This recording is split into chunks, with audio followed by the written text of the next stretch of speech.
Welcome back to Learn with Sunish. I hope you're all doing well. As I said in the previous session, today I am going to discuss about the types of operations management. So without wasting any time, let's get started. As I said in the previous session, operations management refers to the process of designing, managing and improving the systems that create and deliver goods and services. It focuses on transforming inputs such as raw materials into outputs such as finished products or goods or commodity. This is known as operations management.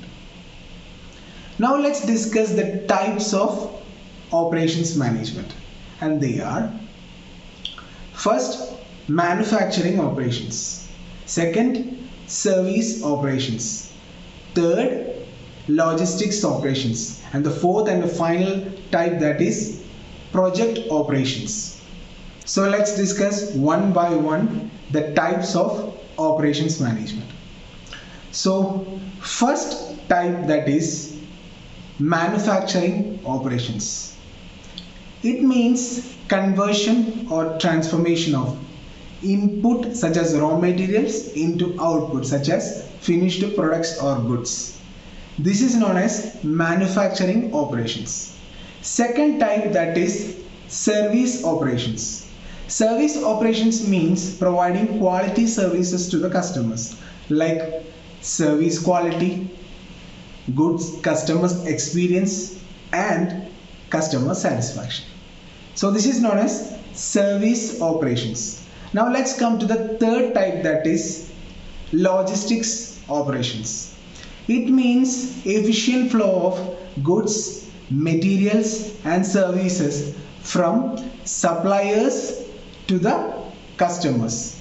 So this is known as service operations. Now let's come to the final or the fourth type of operations management, and that is project operations. It means planning and executing the plan and also allocating the resources to achieve the desired goals or objectives of the organizations. So this is known as project operations. Now let's list out the functions of operations management, and they are operations planning, financial planning, data interpretation, quality control, forecasting, and the last one, which is supply chain management. So this is all about today's session. Let me come up in the next session with the explanation on the functions of operations management. Until then,